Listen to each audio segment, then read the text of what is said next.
Brandon Payne, welcome back to Basketball Illuminati. How are you, man? Doing well, guys. Thanks for having me.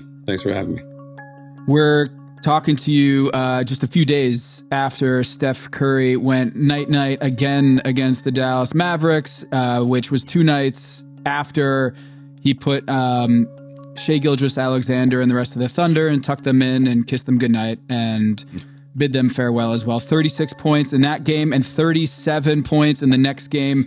Brandon, are you as surprised that he's still shooting his age? Like, he's 36 and he's scoring 36 every other night, it seems. No, in terms of him individually, no, I'm not surprised at all. I said several years back that, there was going to be a lot of this, whoever the guy is keeping up with all the records of this guy is this old and he's the first guy to do this at this age. I was like, we're going to be keeping that guy in business for a while. I'm not surprised at all in terms of his individual performance because, we see what goes on in the offseason. We know what he does day to day to be himself. I'm a little bit surprised by their success as a group. I think that, we saw that there was going to be some nice depth there. We just weren't quite sure, I think in terms of, from my perspective, how it was all going to fit together. But foolishly, that was me being an idiot and not remembering how great Stephen is. And despite the fact that I get to see him every day. And so, he's found a way to really make that work. And those guys have found a way to allow him to be really good as well. And it's a lot of fun to watch.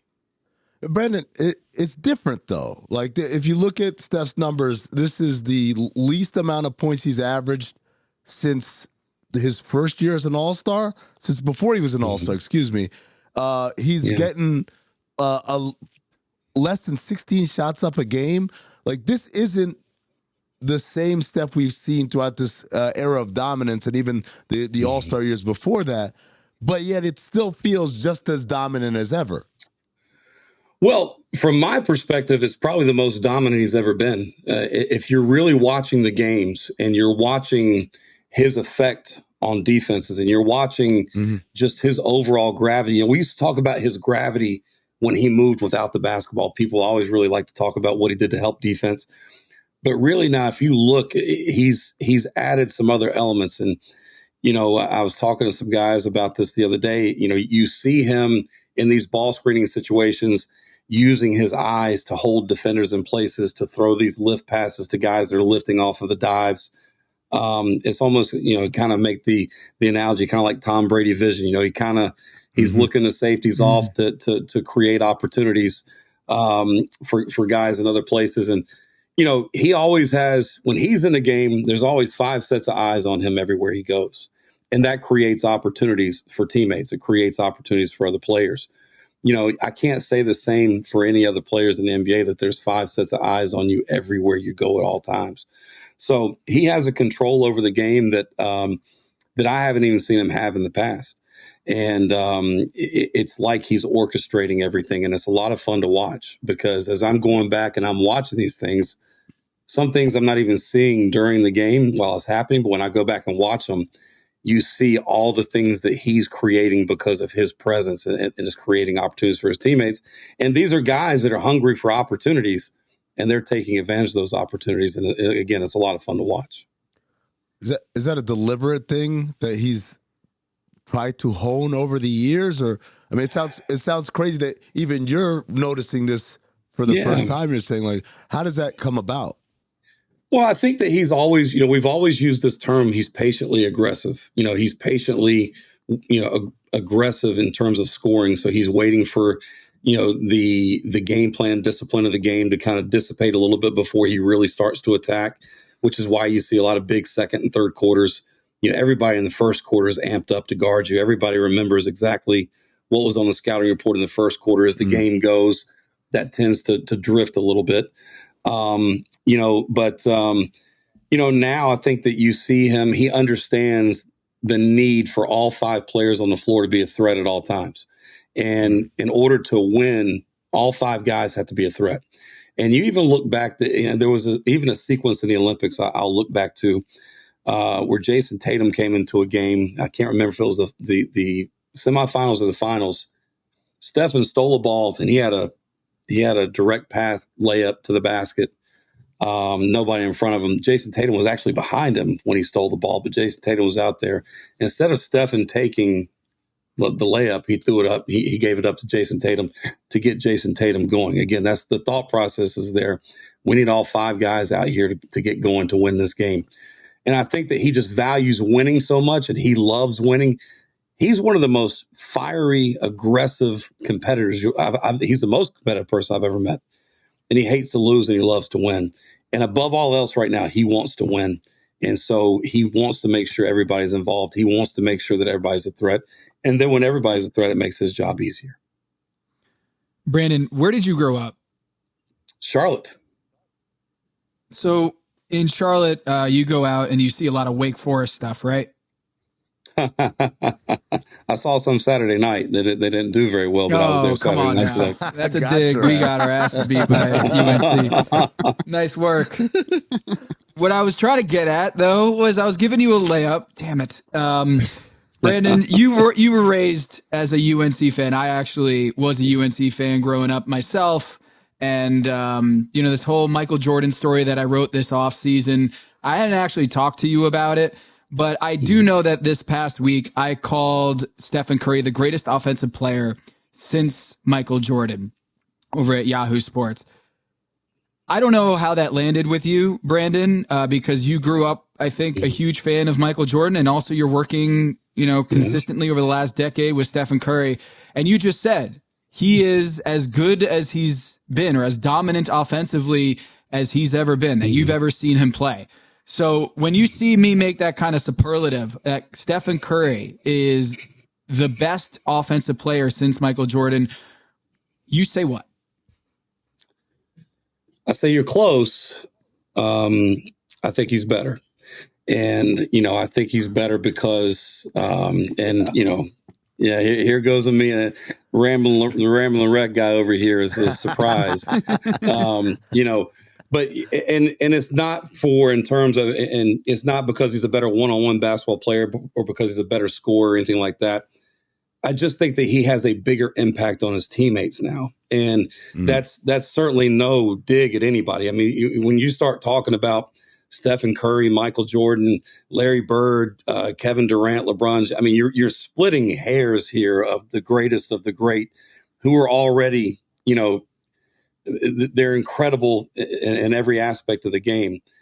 Michael, to me, was a guy who transformed his game maybe better than anybody in the history of the sport, going from a guy that was an attack downhill to coming back and really mastering that mid-range and really mastering scoring in different ways. And this is not to say that Michael didn't get his teammates involved, because he did. I just feel like the way the game is now, and we're stretched out so far, we're playing 35, 40 feet from the basket, and you have to defend that far out now. I feel like Stephen's had a pretty big impact on that. The fact that you have to defend so far away from the basket, creating so much more space you have to cover. And I feel like Stephen makes you defend 40 by 50. So he makes you defend out to 40 feet, and he forces you to defend 50 feet wide. I don't know that Michael did that. I don't know that anybody else has done that. And I think that he completely changes the way that you have to defend teams in the half court. And again, that's not to say Michael wasn't great. Again, I was raised thinking that the sun rose on Michael's command and it set on Dean Smith's command. So, it's certainly not a dig at Michael Jordan or anything like that. But it's, I just think that he's changed so much of how we approach everything about basketball now. And he dominates. He dominates without the ball. He dominates with the ball. He dominates as a screener. Right. I mean, there's so many things that he does well that other guys haven't always done as well. And I just think the total package and the total combination combined with the success that he's having, to me, makes him the best. I mean, the pushback that I've received on that post that I did is that he's not a great passer like LeBron is, or he doesn't shoot, on command, get over the defense like Kevin Durant. But my thing is, yes, LeBron is, in terms of him passing the ball, might be better than Stephen Curry. But Stephen Curry creates as many, if not more, easy baskets for his teammates as LeBron James does through his passing. So I talk about gravity assists. The idea is like you run any action with Stephen Curry off the ball, and then a guy like Sean Livingston or Andre Iguodala or Moses Moody can get a wide open layup because everyone's so paranoid about Stephen Curry. Steph's not getting the assist there, but he is the reason why they're getting easy buckets, right? Tom, I've told this story before. It's one of the greatest things I've ever seen. This was maybe like 5 or 6 years ago. It was Warriors Clippers, and Andre was the trigger man, and it was an under out of bounds play. There's like 3 seconds to go in the game or whatever. Draymond, it's on the strong side, sets the screen. Steph flares out to 3-point line. I can't remember Chris Paul's guarding Steph. He locks and trails. DeAndre Jordan's guarding Draymond. He jumps towards the corner to shade against the three and to pick up Steph on the other side. And then the man, I think it was Luke Richard-Bamute, who's guarding the inbound. He's guarding Iguodala. He shades to the side to stop the pass going to the corner. Draymond slips. Iguodala, Draymond Green layup. Game over. They gave up a wide open layup because they were so determined that he's not going to get that three. And I said, that's one of the greatest plays I've ever seen of all time because Steph gets zero credit for that. There's nothing in the box score is going to say other than a +2 in the plus minus, but everybody got one of those. There's nothing to say. That's all because of him. And so I get what you're saying, Brandon, when you say like his gravity does something that I don't know any other player in NBA history has that kind of impact. Yeah, and I think that there's other things, and I see that a lot. I mean, you're exactly right. The threat of him makes them so different, and they're so much better when he's on the floor because of the threat of him. And that leads to things like what we call sacrifice cutting, where Stephen cuts through knowing I'm not going to get the basketball, but my cut is going to not only take my man, but my cut is going to draw help by one step. So I'm going to sacrifice myself and create an opening for somebody else. Stephen likes to do the hockey assist is real big for us. You know, he passes to the passer that makes the assist. You see him a lot of times pointing out 2 passes ahead where the ball should get to. I've got some good clips of that as well. He's just thinking the game at a different speed. He's thinking the game at a different level. And for me, it's really fun to watch because that's what we've worked on since 2011. We've worked on the ability to slow the game down mentally. We've worked on the ability to process multiple sources of information all at the same time while you're executing a skill. These are things that we've worked on for years and years and years with today in mind. When we first started working together, I told Stephen the idea behind the majority of what we do is to make sure if it ever comes to a point to where you lose a step, we can mentally make up for it by being more efficient and quicker thinkers. So while you're still full speed, we're playing above your physical ceiling. And then if you happen to lose a step, which he has not yet, you're still playing at your ceiling because you're playing the game mentally faster. And that's been the goal of everything we've done since 2011.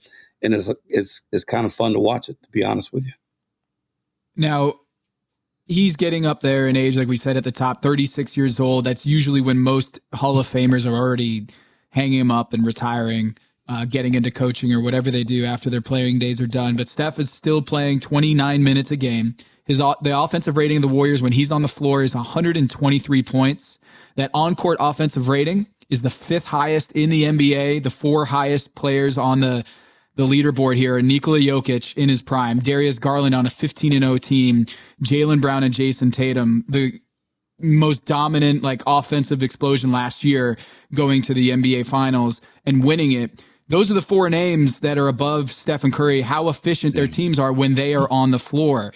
And I'm pretty sure Stephen Curry doesn't have another Jason Tatum that he can go to on his team, or Donovan Mitchell that Darius Garland has, or 2 bigs who are excellent around the basket in Evan Mobley and Jared Allen. And Jokic, he might be all said and done the greatest offensive player ever if he keeps this up, but he's only playing 29 minutes a game. How much does the breathing exercises you do with Stephen Curry, how much does he, in those 29 minutes, get the most, maximize the most out of those 29 minutes so that he is making himself not 36 years old, but 26 years old? Breathing is a big part of this that I don't think people realize, that you are working with him on that sort of element of basketball that most people don't realize is an integral part of why Stephen Curry is as good as he is. Yeah, I mean, at 29 minutes a game, you're getting a lot of rest. So, I mean, all the breathing and all the things that we did was designed to be for a guy that was playing, 36 to 40 minutes a game, and to really be able to slow things down in that last 4 or 5 minutes. I always used to tell him, everybody makes good decisions in the first quarter. I don't really care who makes good decisions in the first quarter. I need guys that make great decisions in the last 3 or 4 minutes of the fourth quarter. Those are the guys that really matter. And so everything we did was kind of geared up to that. With him playing this low in minutes, I mean, really, you're getting a kind of a supercharged version of him in those minutes, because he knows, I can really step on the gas playing less minutes.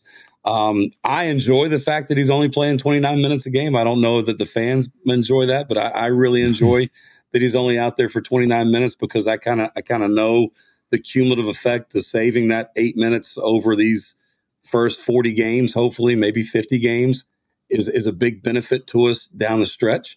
But yeah, I mean, breathing, it just goes back to being a guy that works with great purpose. There's nothing that we do that's an act. We don't work on things just to work on them. Everything that he does every day has great purpose to it. And what makes him such an incredible worker is not the fact that he doesn't work himself into the ground. What makes him a great worker is that he's taken the time to learn about his body. He's taken the time to learn about the systems within his body, how they work together, and how they work together to become the best version of himself. And should you breathe through your nose or your mouth when you're playing basketball? Should you breathe through your nose or your mouth? I'm trying to be like Steph. Like, how would I do that? Well, so when you sit down, we have these different techniques where we could try to get his heart rate down. And Carl Bergstrom's our strength guy that helps out with us a lot and is with Stephen all the time, just like I am. They call it box breathing. They do a box breathing technique where they'll breathe in deeply. They hold it for a few seconds, breathe in deeply again before the big exhale, and you'll see a pretty significant drop. And even for people like us who are mere mortals, you will even see a drop in your heart rate if you go through a box breathing exercise like that. But for somebody like Stephen, who's just an incredibly well-conditioned, from a cardiovascular standpoint, athlete, I mean, it has a huge effect. I mean, they're dropping massive numbers. And that's what we look at. In the off season, when we're shooting, we do heart rate match shooting. So we don't do a lot of shooting at low heart rates, because it doesn't have a lot of value. I mean, I'm a good shooter at low heart rate. I mean, if you watch me shoot standing still, you would say, why are you doing this and not still playing? But obviously there's more to the game than that. So, we'll do a little bit of form shooting at a low heart rate, but we do heart rate shooting matching. But then what we do once we get them up to that high heart rate is we're constantly measuring the amount of time it takes for him to get his heart rate back down close to normal, because that tells us how well conditioned we are. We typically try to do it in a 2.5 to 3 minute stretch. How quickly can you drop in that 2.5 to 3 minutes? Because we're trying to simulate end of quarter timeout situations, occasional free throw situation where there's a 30-second timeout attached to it, things like that, because we're trying to simulate as much as we can game conditions and how quickly you can get it back down. The lower you can keep that heart rate in those situations, the more, functionally available oxygen you have available to your brain to make decisions.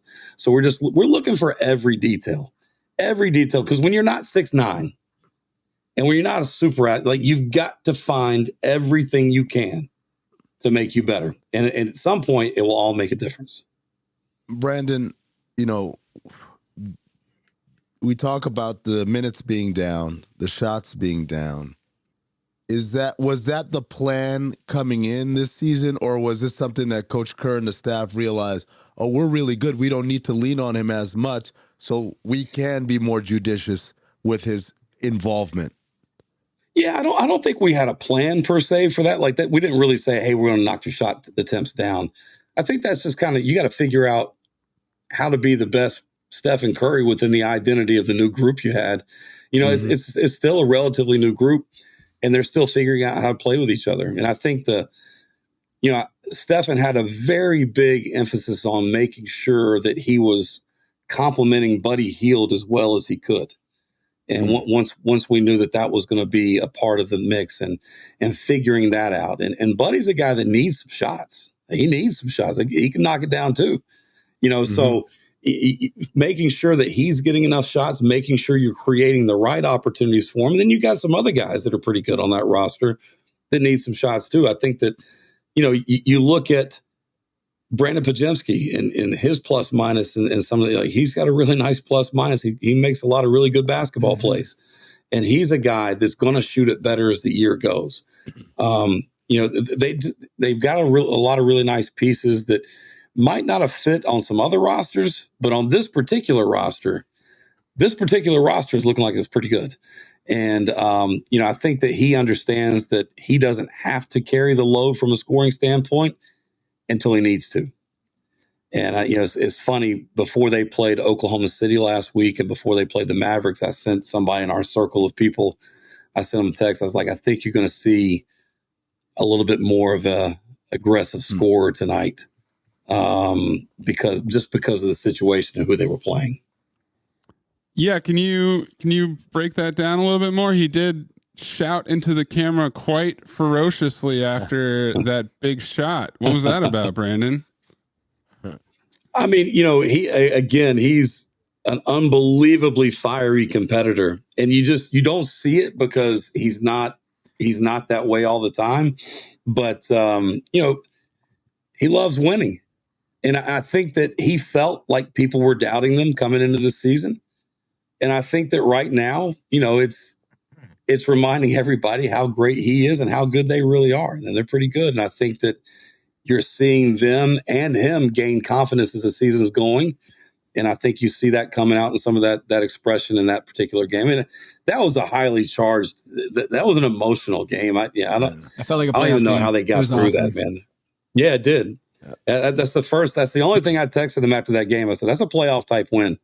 That was a playoff type win tonight. It was a lot of fun to watch. It is the Emirates NBA Cup. That was an NBA Cup, yeah. It was an NBA Cup win. It's obviously a raised level of competition. But last year, Brandon, they had a depth issue last year. They had similar depth, but it seemed like they weren't playing the right guys at the right time, or certain guys weren't getting enough minutes. Moses Moody was a big one. Everybody wanted more Moody minutes, but he wasn't finding him. They were talking about doing a consolidation trade for Lauri Markkanen this summer. How has the depth been a strength this year as opposed to last year? What have you noticed that's changed? Well, a couple of things. People underestimate how important it is for guys to get a year older. And, Jonathan Kuminga's a year older. Moses Moody's a year older. Those guys are going, they've got another year under their belt. Brandon Pajemski had another year. He understood what he was getting into. Trace Jackson Davis, one more year into this thing. And then you add some veterans that have had some success, and it's just a good mix. I mean, I think that we've fallen into a trap around the NBA of expecting first and second year guys to make really, really big impacts. And I don't think we should anymore. I think that the game is so different. They might physically be able to do it, but being able to think and execute at the NBA level is a very different thing. As a matter of fact, I think most American players actually come in with a disadvantage now from that standpoint, because quite frankly, we do a very poor job of preparing our players in the United States to play NBA basketball. European players come in much more intelligent with a higher IQ and a much better understanding of what it's like to execute in professional settings. So our American players come in a little bit disadvantaged from that standpoint because they all want to rely on their ability. But, getting those guys 1 year older, adding veterans that have had individual success and putting them in a situation where they have the potential for team success, that motivates a lot of guys. And I think that you're seeing just a really good mix of guys fitting together. They might, again, like I said, they might not have all fit in other places.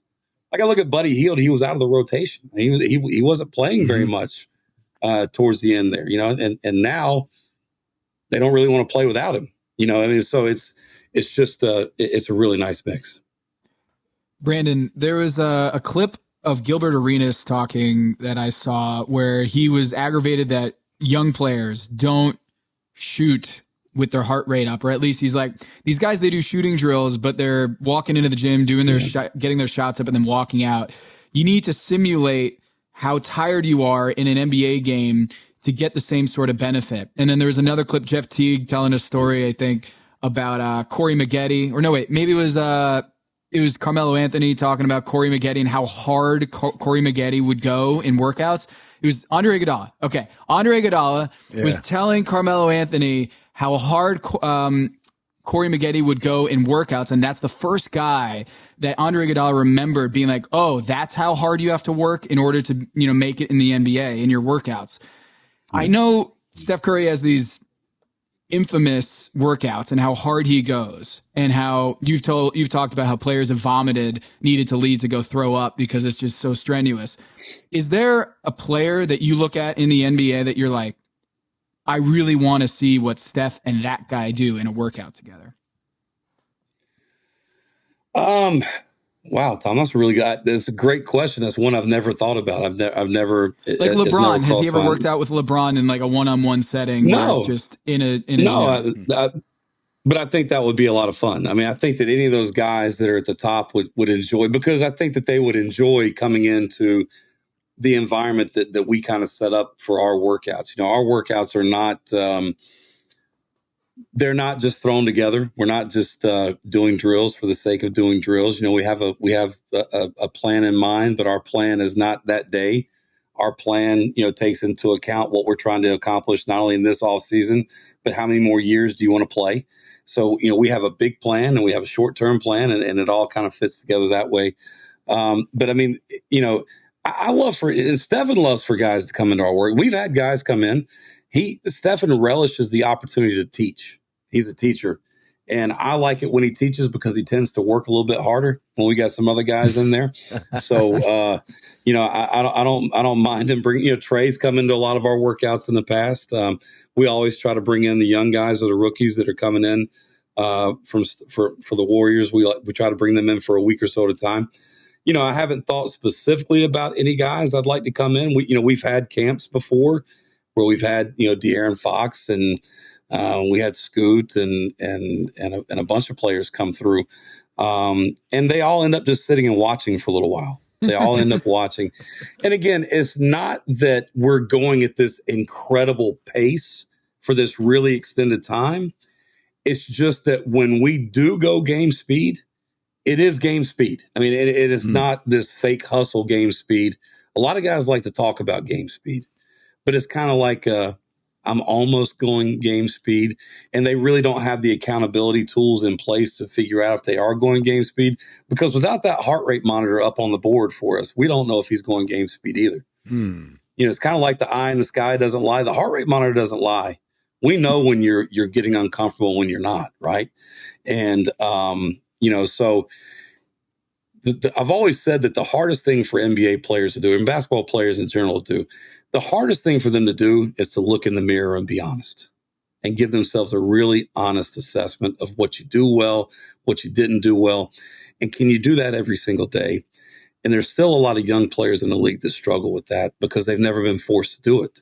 They've only been told how great they are all the time. And I think that's what kind of separates Stephen, is the fact that each day we do kind of step back and think, what did we do well today? What did we not do well? And then what can we do to correct what we didn't do well? Maybe was it our preparation? Was it our planning? Was it my fault? Did I plan it out of sequence?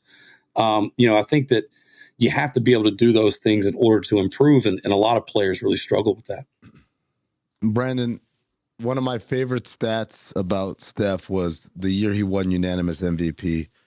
I asked people, what do you think was the most amazing thing about that year? And they're like, he led the league in scoring and was 50, 40, 90 while leading the league in scoring. I was like, that's pretty incredible. And that he's led the league in scoring while playing like 33 minutes a game. I'm like, that's pretty incredible. I think the most incredible thing was, and it never gets mentioned, he led the league in steals that year. Mm-hmm. And fast forward, this year he's having a tremendous year. He's third, I want to say. I know Dyson Daniels is off to a crazy start to the year, but we're at a place now where Steph, when he's healthy, routinely ranks among the top in steals. If you want to use more advanced analytics than that, you go by estimated plus minus. He's constantly a positive on the defensive end. Why do you think people still don't look at him as a competent, not even like a good defensive player, a competent defensive player? Yeah, and that's always kind of bothered me. And I think this because there's this misconception that being a good defensive player means that you're a good one-on-one defensive player. And the reality is in the NBA, you can be a great defensive player, but the guy with the ball is probably going to be able to beat you one-on-one a lot of times. That's just how good they are. Great defense is played within a team concept. And one of the things that Stephen has always been very, very good at doing is recognizing and diagnosing action before it happens. So you might not see him in this lockdown defensive effort, meaning he's, we call it shrinking and squeezing, where you shrink the floor to one side and you squeeze the ball to the sideline. Like, that's hard to do, right? But when you're defending within a team concept and you can blow actions up before they can happen, or you actually prevent action away from the ball from happening, you're doing your job. You're doing a really good job, because you're making it harder for the other team to operate offense. And I think that you would find league-wide that he makes it hard for other teams to operate their offense, because he diagnoses and blows things up, and he's a great communicator. But like anybody, you're going to have some time where you're going to get scored on. And I tell people all the time, the other team gets paid too, and those guys make a little bit of money too, and they're pretty good. So, in one-on-one settings, and the rules are a little bit slanted towards guys with the ball having success, and so while he doesn't have this incredible length or this overwhelming physical, presence defensively, he is thinking constantly. He's always doing a great job of thinking and being out in front and anticipating. And that's where you see a lot of those steals happening. You're the coach for your sons. And I'm wondering the impact of Stephen Curry on the game of basketball. Forget whether he's better than Michael. Do you feel some sort of responsibility or accountability for the way that the game? Thomas say on behalf of all parents in America, you guys ruined basketball because our kids just want to shoot threes. I didn't say that, Amin. You're putting words in my mouth now. There's not a weekend that goes by that I don't hear how terrible I am for basketball. I mean, there's not a weekend that goes by that, it's funny. I'm terrible for basketball. We were terrible for the youth. Everybody wants to shoot threes. And I'm like, no. And if you really look at it, we actually made driving to the basket easier, because if you play off your jump shot and you use the space that's provided to you, offensive basketball just got a whole lot simpler. If you go back and watch some films, and, speaking of Dean Smith and Michael Jordan, I went back and watched Michael Jordan's very first game against Kansas in Charlotte, the old Charlotte Coliseum in 1981. And if you watch that game, Kansas played a 2-3 zone with one defender at one elbow, the other defender at the other elbow, a 7-footer in the middle of the paint, one defender at the block, and the other defender at the block. And there was nowhere to go. And packed up. It was the ugliest, most boring thing I'd ever watched in my life. Now we've made it to where you got all this space to operate. All you got to be able to do is put on the floor and get to the basket. And it makes the game simpler for you. I hear it a lot. But again, it's how you use it. It's if you're just going to sit out there and just shoot. Yeah, I can see where we ruined it. But the reality is we made it easier for big guys to operate without crash help coming, without dig help coming. We made it easier for split action to operate by taking everything away from the basket. So you got to cover the basket and you got to cover the perimeter. We put defenses in conflict all the time. Well, I always point to this stat, is that in his 2 MVP years, he had more 2s than 3s. So, if you point to Stephen Curry as just a 3-point shooter, you're ignoring how it plays off of, his rim attacks and his finishing ability and his ability to get in the mid-range. He is still getting 2-pointers at a high rate, and that's a huge element of why Stephen Curry is so hard to guard, is because if you run him off that 3-point line, he's going to make you pay one way or the other. Yeah.